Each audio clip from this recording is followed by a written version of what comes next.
I never believed a forgotten wedding ring could expose a betrayal powerful enough to change two lives, but the second I placed that ring into his hand, I watched certainty disappear from a man who looked like he had never doubted anything.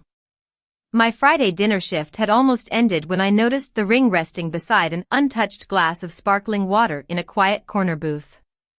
Every server has seen forgotten wallets, phones, even expensive watches, but a plain platinum wedding band somehow felt different.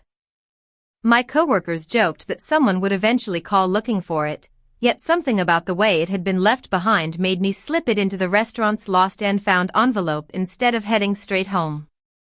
20 minutes later, just as I was locking the front entrance, a convoy of black SUVs rolled into the parking lot. The conversations around me stopped. Even before the first door opened, everyone seemed to recognize whoever had arrived. I didn't. I only saw a tall man in a perfectly tailored black suit step onto the sidewalk with calm confidence. His black hair was combed straight back. Dark tattoos disappeared beneath his collar and stretched across the back of his hands. He wasn't loud. He didn't need to be. Every person around him adjusted their posture without being asked. One of the restaurant managers rushed outside before the man reached the entrance. Their conversation was too quiet for me to hear, but I caught one sentence. "Sir, we've searched everywhere." The manager's face had turned pale. I remembered the envelope still sitting beneath the register. Before anyone else could speak, I walked toward them holding it in both hands. "Excuse me," I said. "Was someone looking for this?" The suited man accepted the envelope without taking his eyes off me. He opened it slowly, slid the ring into his palm, and everything about his expression changed. Not relief. Not gratitude. Recognition. The kind that arrives when two impossible facts suddenly become one undeniable truth. His eyes moved from the ring to a tiny scratch inside the band. Then he looked toward one of the men standing behind him. Nobody spoke. The silence became heavier than the crowded restaurant had been only minutes earlier. Finally, he asked me one simple question. "Who handed this to you?" "Nobody," I answered. "I found it beside an unfinished drink after the customers left."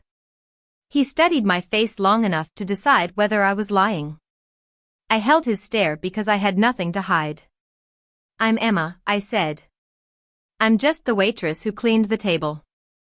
One of his security men reached into his jacket, pulled out a thick envelope, and offered it to me. "For your honesty." I shook my head before he even finished speaking. "No, thank you. It wasn't mine to keep." The man's eyes narrowed for the first time. He looked almost confused by my answer. People around us looked even more confused. Refusing money from someone who clearly possessed unlimited influence wasn't normal. "Keep it," another man insisted. "You earned it." I smiled politely and stepped back. Returning something that belongs to someone else shouldn't come with a price. The suited man finally spoke again. "What's your name?" "Emma." "I'm Vincent." He slipped the ring onto his finger but never looked at it again. Instead, he kept watching me with growing concern instead of appreciation. That made no sense until he quietly asked another question. "Did anyone else see you find this?" I hesitated. "A few coworkers, maybe." "Why?" Vincent glanced toward the parking lot where one SUV engine suddenly started without anyone entering it. His voice remained calm, but something beneath it had shifted. "Because whoever left this ring behind never intended for it to come back." I expected Vincent to thank me, leave, and disappear into whatever world men like him belonged to. Instead, he looked toward the parking lot again, then back at me with the kind of expression people wear after hearing a fire alarm that nobody else notices. "Emma," he said quietly, "go back inside and lock every employee entrance." I frowned. "Why?" "Please." It was the first time he sounded less like someone giving an order and more like someone hoping he was not already too late. My manager immediately started locking doors while customers exchanged confused glances. Nobody understood what had changed except Vincent. He walked toward one of the black SUVs where a silver-haired man handed him a tablet. Vincent barely looked at the screen before his jaw tightened. One of the names displayed there clearly meant something. The security team spread across the parking lot without rushing. Their calm made everything feel even stranger. Calm people only move like that when they already know exactly what they are looking for. I remained near the entrance because curiosity refused to let me leave. Vincent noticed. Instead of telling me to go home, he walked back toward me. What time did you find the ring? About 20 minutes before closing. Was anyone still sitting near that table? Only a couple finishing dessert across the room. Did anyone ask about the ring? No. He nodded once, almost to himself. Then somebody expected it to stay lost. I crossed my arms. You keep saying things that sound important without explaining anything. For the first time, a faint smile appeared on his face. It disappeared just as quickly. Sometimes explaining too early makes people less safe. Before I could answer, one of his security officers approached carrying the restaurant reservation book. My manager had handed it over without hesitation. The officer pointed to a reservation made under a last name that apparently caught Vincent's attention. Vincent compared it with something on the tablet before quietly saying, "That is impossible." My curiosity became stronger than my caution. What is impossible? He looked directly at me. The person who signed this reservation was attending a charity gala across town at exactly the same time. I blinked. Then someone used a fake name. No, he replied. Someone wanted me to believe that person was here. That answer only created more questions. The ring was no longer a forgotten piece of jewelry. It had become evidence. I could feel it even if I did not understand it yet. A young busser suddenly walked toward us. Emma, he said, I remembered something. My heart skipped. What? A man came back about 5 minutes after everyone left. He asked if anybody had found anything on the table, but when I told him I did not know, he left before I could ask his name. Vincent stepped closer. Can you describe him? The busser hesitated. Baseball cap. Dark jacket. Maybe 6 feet tall. He looked nervous. Vincent asked one final question. Did he ask for the ring? No. The busser swallowed. He asked if anyone had opened the envelope yet. Vincent's expression hardened. I felt a chill run across my shoulders. Nobody should have known there was an envelope. I certainly had never mentioned putting the ring inside one. Vincent slowly turned toward me again. Emma, listen carefully. From this moment on, do not tell anyone else that you found it. If anyone asks, you never saw anything. I stared at him. You still have not told me why. He slipped the reservation book closed and handed it back to the manager. Because whoever came back was not trying to recover jewelry. He paused just long enough for every word to settle. They were trying to find out whether the truth had already reached me, and because you returned it before they could, you unknowingly changed their entire plan. I wanted to believe Vincent was overreacting, but the feeling disappeared the moment I stepped outside through the employee exit. The parking lot that had always felt ordinary suddenly seemed unfamiliar. Every parked car looked like it might belong to someone waiting. Every reflection in the dark windows made me glance twice. Vincent noticed me hesitating before I reached my old sedan. Do not drive home alone tonight, he said. I have lived alone for 3 years, I replied. I think I can survive one more drive. His expression did not change. That is exactly what worries me. I folded my arms. You still have not explained why a ring has everyone acting like the world is ending. Instead of answering directly, he held up the ring beneath one of the parking lot lights. Do you see this scratch inside the band? I leaned closer. It looked like nothing more than a tiny line cut into the platinum. Yes. It should not exist. I frowned. That does not explain anything. It explains enough. He rotated the ring until the light caught another detail almost impossible to notice. Tiny engraved initials sat beside the date inside the band. Those initials belong to a married couple I have known for years, he said. The scratch appeared less than 48 hours ago. I looked back at him. How could you possibly know that? Because I personally gave them these rings at their anniversary celebration last month. Something tightened in my chest. Whoever had carried the ring into the restaurant had not found it by accident. They had possessed it recently. Vincent slipped the ring back into a small leather case before handing it to one of his security officers. Take photographs before anyone else touches it. The officer nodded and walked away. I watched the case disappear into another SUV. So somebody stole it? I asked. Vincent answered without hesitation. No.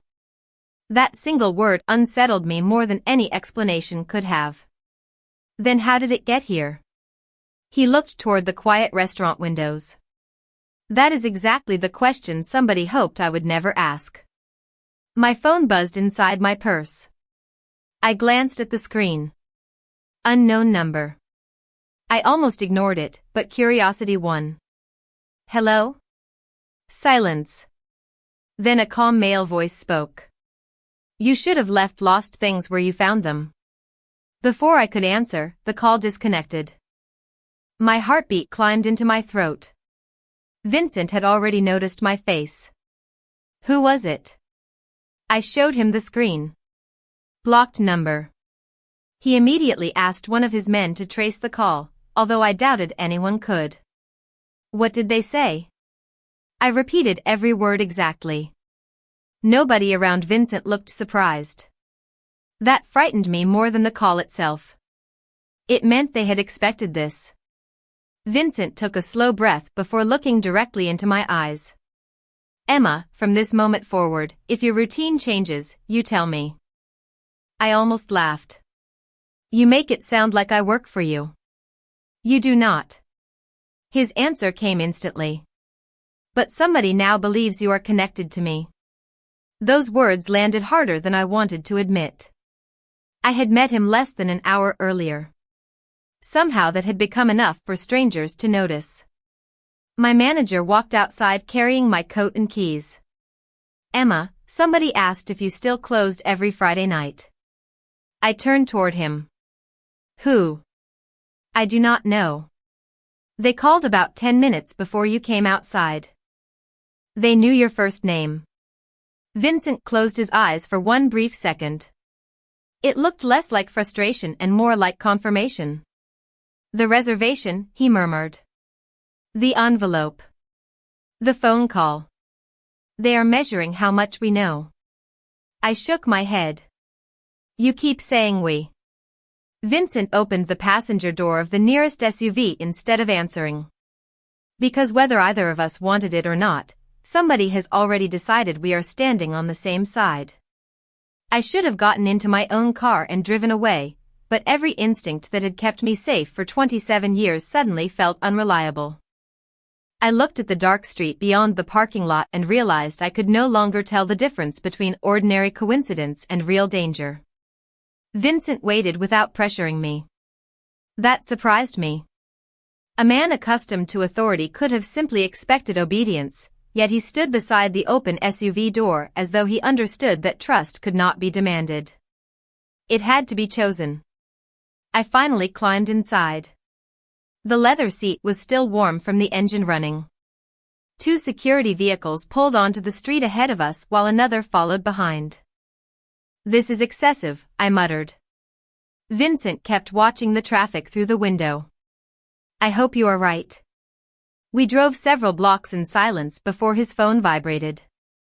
He answered without greeting the caller. Tell me. Whoever spoke caused the muscles in his jaw to tighten. Send me every camera angle, he said. Nobody deletes anything until I see it myself. He ended the call and placed the phone beside him. I looked over. Restaurant cameras? He nodded once. Someone entered through the front door 38 minutes before you found the ring. The customer? No. His answer came quietly. Maintenance staff. I frowned. The maintenance company finished before lunch. Vincent looked at me for a brief moment. Exactly. The realization settled between us.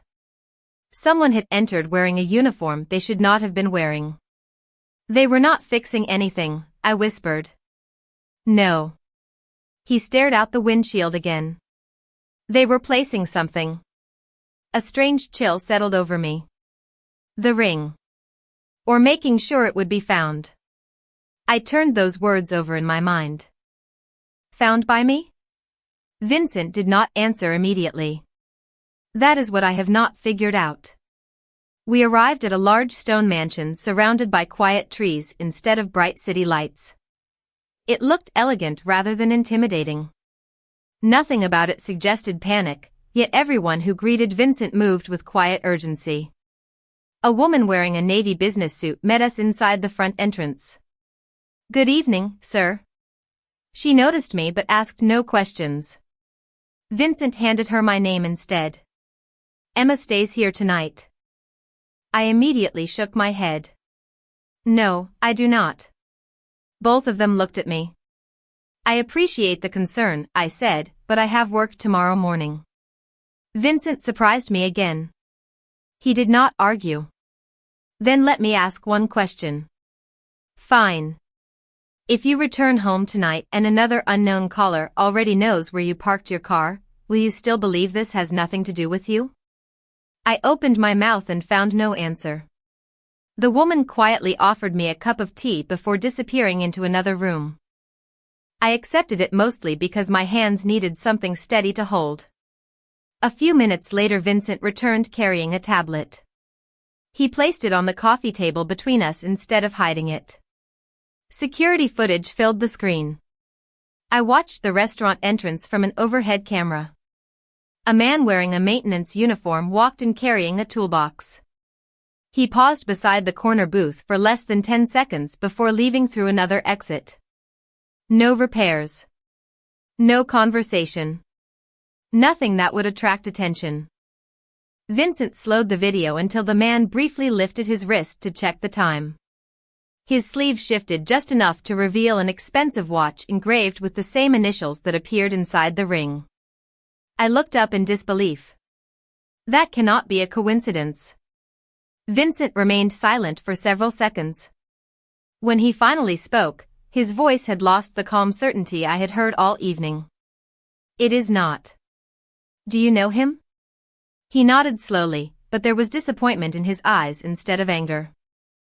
I know exactly who owns that watch. I searched his face for answers. Then everything is about to make sense. Vincent looked away from the screen and toward the dark window overlooking the grounds. No, he said quietly.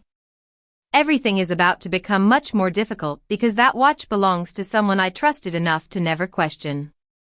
I slept less than 2 hours before sunrise reached the mansion windows, yet exhaustion never came. My mind kept replaying Vincent's last sentence.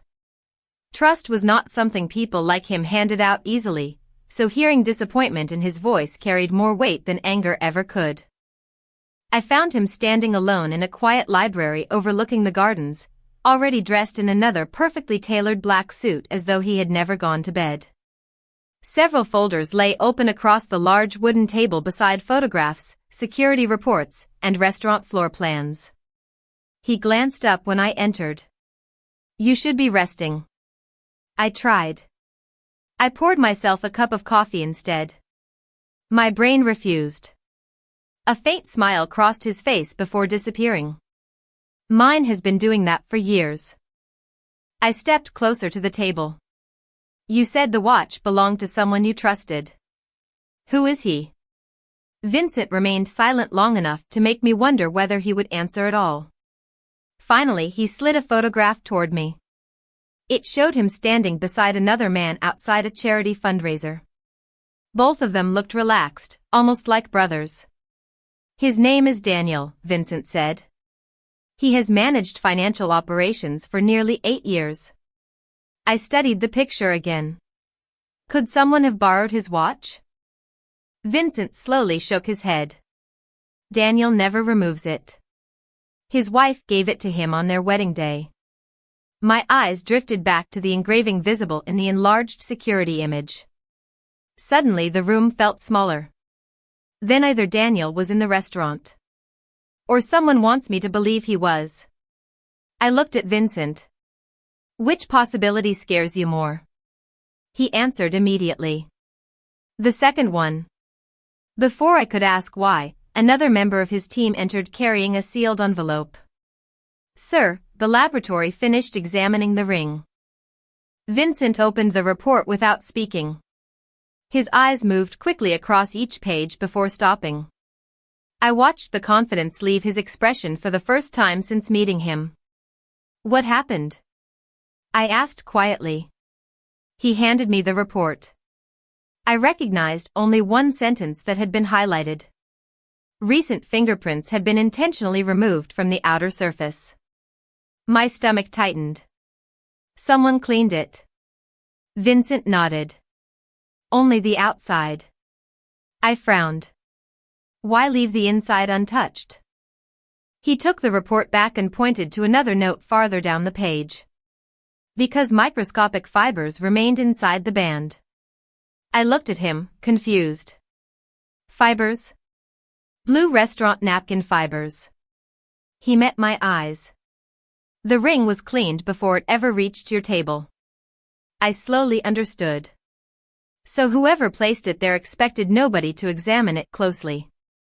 Exactly. One of the security officers interrupted again. Sir, Daniel is here. Vincent's face became unreadable.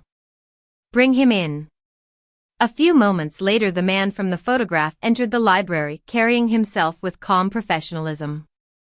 He greeted Vincent the way old friends do, then noticed me. I did not realize we had company. Vincent introduced me simply as Emma. Nothing more. Daniel smiled politely before turning back to Vincent. You sounded urgent. Vincent placed the enlarged security photograph on the table. Do you recognize the watch? Daniel barely glanced down before answering. Of course. It is mine. My heartbeat quickened. Vincent never looked away from him. Where was it yesterday evening? Daniel laughed softly. On my wrist, where it always is. Vincent remained completely still. Can anyone confirm that? The smile disappeared from Daniel's face. What is this about? Silence filled the library. I watched two men who clearly respected each other searching for signs neither wanted to find. Daniel finally looked toward me. Does this have something to do with the waitress? The question startled me because nobody outside this house should have known I was there.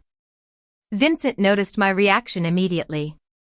How do you know she works at a restaurant? Daniel hesitated for only a second, but it was enough. Someone mentioned it this morning. Vincent asked the next question so quietly it almost sounded gentle. Who? Daniel opened his mouth, then stopped. For the first time since I met him, uncertainty appeared behind his eyes. I realized I was watching something break that could never be put back together exactly as it had been before, and although nobody raised their voice, the distance growing between those two men felt heavier than any argument I had ever witnessed. I could almost hear the silence pulling Vincent and Daniel farther apart. Neither man accused the other of anything, yet years of trust were suddenly balanced on one unanswered question. Daniel looked away first. A call came in before I drove here, he admitted. One of the accounting assistants said a waitress had found something important. I assumed everyone already knew. Vincent folded his hands together. There is no accounting assistant assigned to this investigation. Daniel frowned.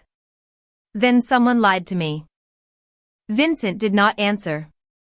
That frightened me because he usually challenged every inconsistency immediately. This time he simply watched. Daniel finally broke the silence again. Vincent, if you think I planted anything, tell me now. I do not know what to think, Vincent replied. That is the problem. Those words landed harder than an accusation. I watched disappointment replace confidence in Daniel's expression. After 8 years, uncertainty is all I have earned? Vincent looked genuinely exhausted. After 8 years, you deserved the benefit of the doubt. That is why you are still standing here having this conversation. Nobody spoke for several seconds. I realized this was no longer about evidence alone. It had become about whether trust could survive unanswered questions. My phone vibrated again. Every head turned toward me. Another blocked number. I hesitated before answering on speaker. The same calm voice returned. You are asking the wrong man the wrong questions. The line disconnected before anyone could respond. Vincent immediately looked toward one of his security specialists. Trace everything. The man hurried from the room. Daniel stared at the silent phone. Whoever that is wants us divided. Vincent remained expressionless. Maybe. Daniel took one careful step closer. Or maybe they know you already doubt me. Something inside the room shifted. I could feel it even without understanding every detail. The collar had not threatened anyone. The collar had simply widened an existing crack. Vincent quietly asked me to repeat every word exactly as I heard it. When I finished, he nodded almost to himself. They are not trying to hide anymore, he said. They are directing us. I finally spoke up. Then stop following where they point. Both men looked at me. What do you mean? Vincent asked. I took a slow breath. Since last night, every decision has been based on what someone wanted you to notice. The ring. The reservation. The watch. The phone calls. Every clue has been handed to you. Daniel looked at me with new interest. You think we are chasing a trail somebody built on purpose? Yes, I answered. Whoever did this keeps deciding where everyone looks next. Vincent leaned back slightly. His eyes never left mine. Then where would you look instead? I remembered the restaurant in perfect detail. Every table. Every chair. Every customer who smiled before leaving. Then one memory suddenly refused to stay quiet. The unfinished sparkling water, I whispered. Vincent frowned. What about it? Nobody questioned why it was still full. I closed my eyes for a moment, replaying the evening. The table was reserved for 2 people, but only one glass had been touched. I remember because I almost cleared the second glass before noticing the ring. Daniel immediately understood. Whoever sat there was expecting someone else. Vincent stood without another word and walked to the window overlooking the gardens. He remained there long enough that I wondered whether he had even heard us. Finally he turned around. Emma, why did you remember that now? I smiled weakly. Because I stopped thinking like someone solving a mystery and started thinking like the waitress who cleaned the table. For the first time since arriving at the mansion, Daniel almost smiled. Vincent did not. Instead, he looked more troubled than before. If there were supposed to be 2 people, he said quietly, then one of them never arrived. I nodded. Which means the plan changed before I ever found the ring. Vincent slowly exhaled. Or someone changed it after realizing you would not walk away from something that did not belong to you. Those words settled heavily inside me. Until that moment I had believed my honesty had simply uncovered someone else's secret. Now another possibility emerged. Maybe my decision had not interrupted the plan at all. Maybe the plan had counted on exactly the kind of person I had always tried to be, and realizing that made me question, for the first time, whether doing the right thing had placed every one of us exactly where someone wanted us to stand. I realized the most dangerous part of the morning was no longer the unanswered questions. It was the growing temptation to answer them too quickly. Vincent gathered the security reports from the table without looking at either Daniel or me. Nobody leaves the estate until we verify every timeline again, he said. Daniel nodded, but the hesitation in his eyes remained. The trust that had once existed between them had not disappeared. It had become fragile, and that difference mattered. An hour later another report arrived from the restaurant security team. They had recovered additional footage from a camera facing the street instead of the dining room. Vincent connected the file to the large display in the library.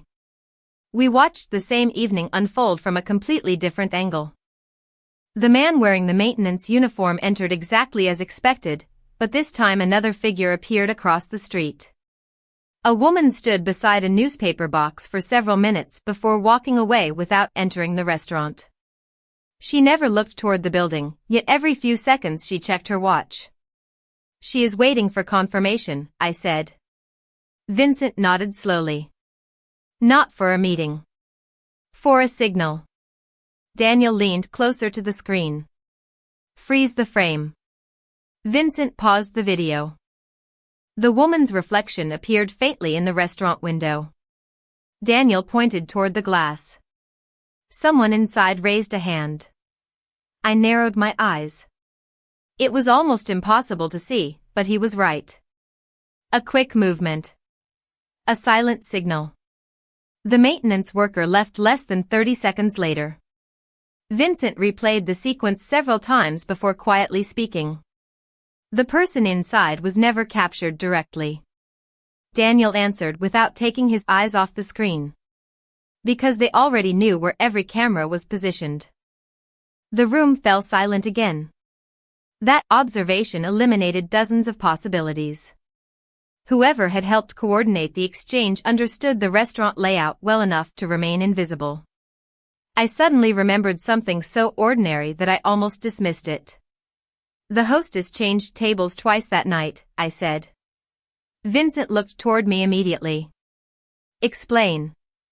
The reservation was originally assigned near the front windows. Then she moved it to the quieter corner because someone requested more privacy. Daniel frowned. Did you hear who requested it?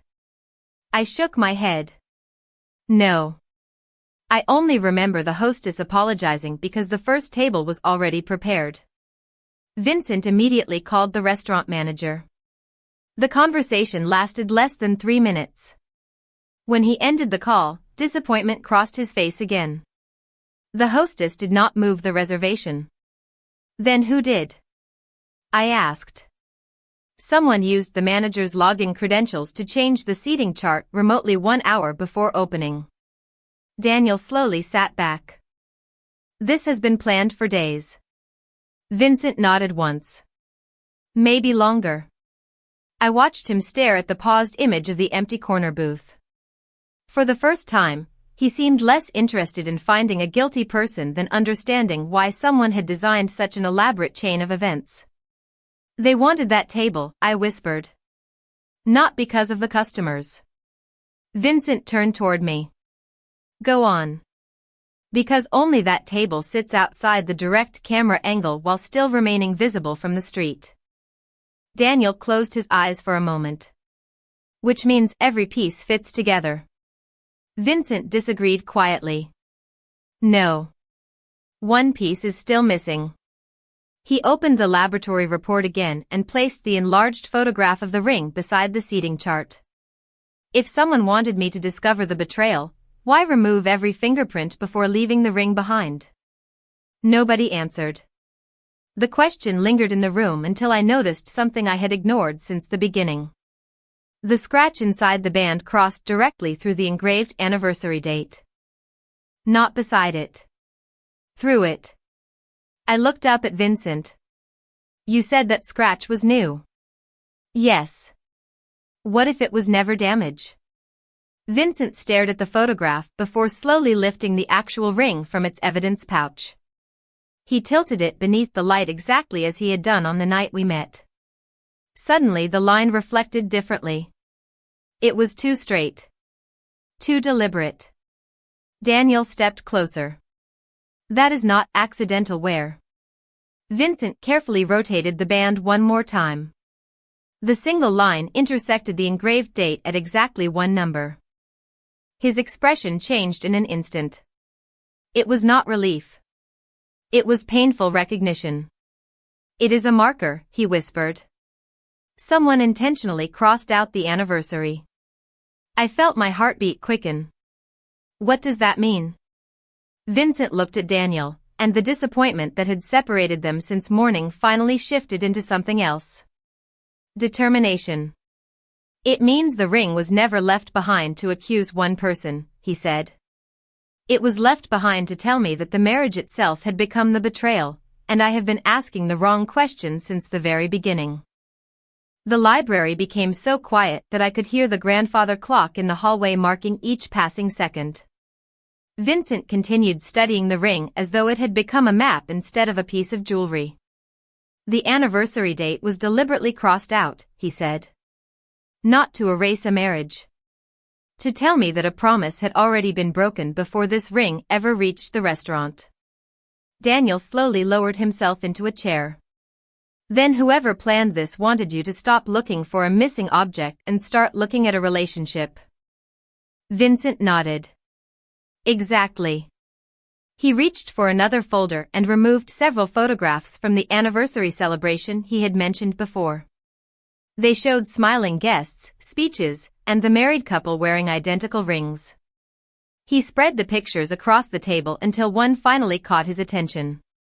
"Look here," he said. I stepped closer. At first I noticed nothing unusual. Then I saw the wife wearing her wedding band on her right hand instead of her left. "Was that intentional?" I asked.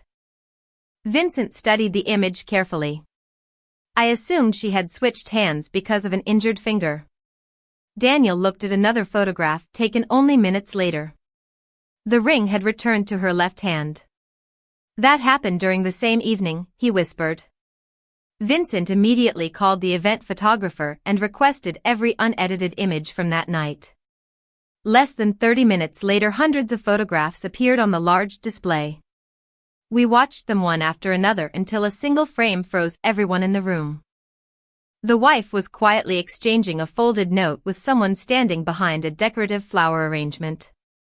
The man's face remained hidden, but his wrist did not.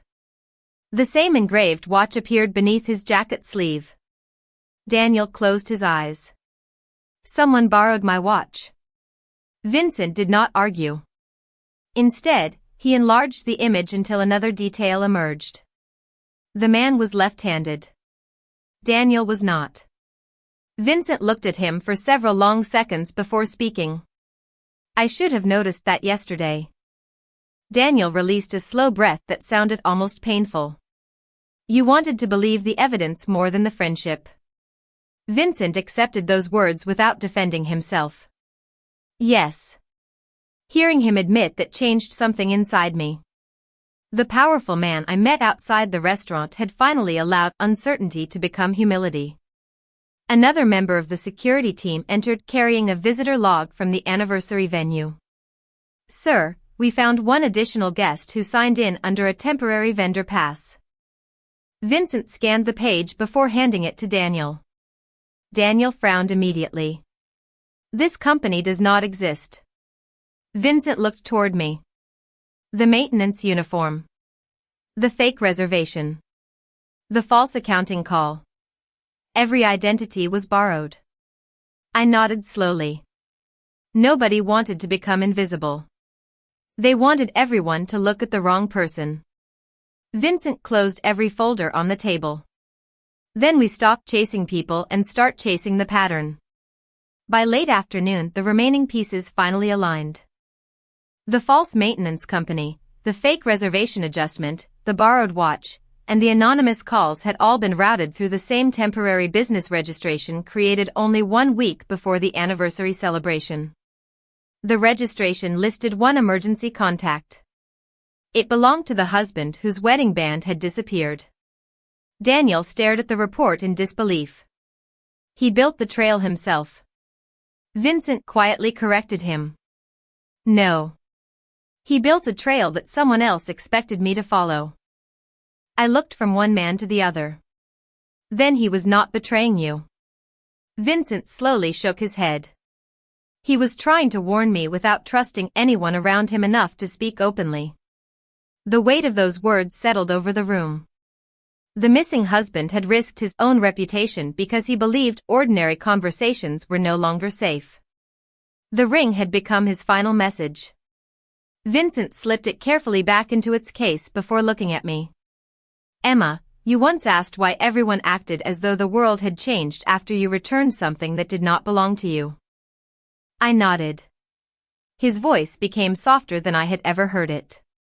Because your honesty preserved the only message he managed to leave behind before someone else could erase it, and because of that, the truth survived long enough for us to recognize it before suspicion destroyed the people who still deserved to trust one another. 3 days later I returned to the restaurant expecting everything to feel normal again. The same front doors opened. The same coffee machines hummed behind the counter. The same dinner reservations appeared on the screen.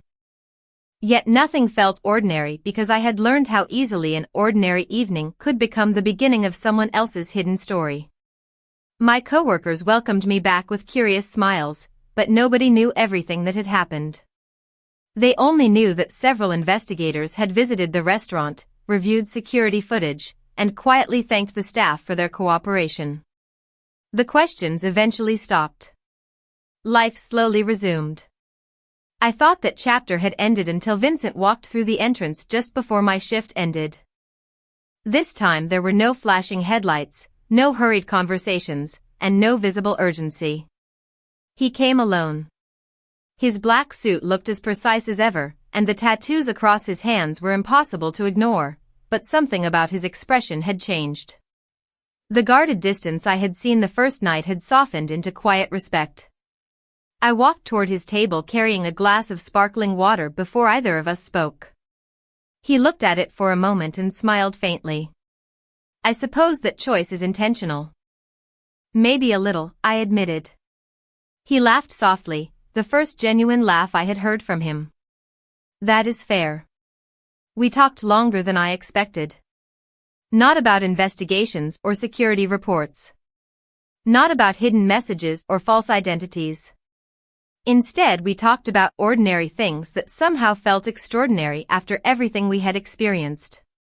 He asked why I had become a waitress. I told him I liked meeting people whose stories I would never have discovered otherwise. He looked around the dining room before quietly saying, "You were right all along." I tilted my head. About what? The most important clues belong to the people who notice everyone else instead of themselves. I smiled. That sounds less mysterious than when we first met. That is because mysteries are only interesting until they begin costing people they never intended to hurt. I understood exactly what he meant. The investigation had ultimately confirmed that the husband had uncovered financial deception surrounding people close to him and realized he could not safely accuse anyone directly. The altered ring, the carefully arranged reservation, and every misleading trail had been desperate attempts to ensure Vincent would eventually question appearances instead of accepting them. The truth finally emerged because every misleading clue was examined instead of blindly believed. Daniel had been cleared completely, but the temporary suspicion between him and Vincent had left a permanent mark. They rebuilt their friendship, though neither pretended those difficult hours had never happened. Trust had survived, but it no longer rested on assumptions. It rested on honesty. As for me, I discovered something equally important. I had spent years believing kindness was simply the polite thing to do. I never imagined it could also carry responsibility. Returning one forgotten object had forced me to watch strangers question lifelong friendships, challenge comfortable beliefs, and choose truth over convenience. Sometimes doing the right thing does not make life easier. Sometimes it simply makes it possible for the truth to reach the people willing to accept it. Vincent reached into the inside pocket of his jacket before standing to leave. For one brief second, I wondered if he was about to offer another envelope filled with money. Instead, he placed a simple handwritten note beside the check. It contained only one sentence. Never let anyone convince you that honesty is ordinary. I folded the note carefully and slipped it into my apron instead of my purse because I wanted to keep it close for the rest of my shift. He thanked me for the meal, nodded once, and walked toward the exit without another word.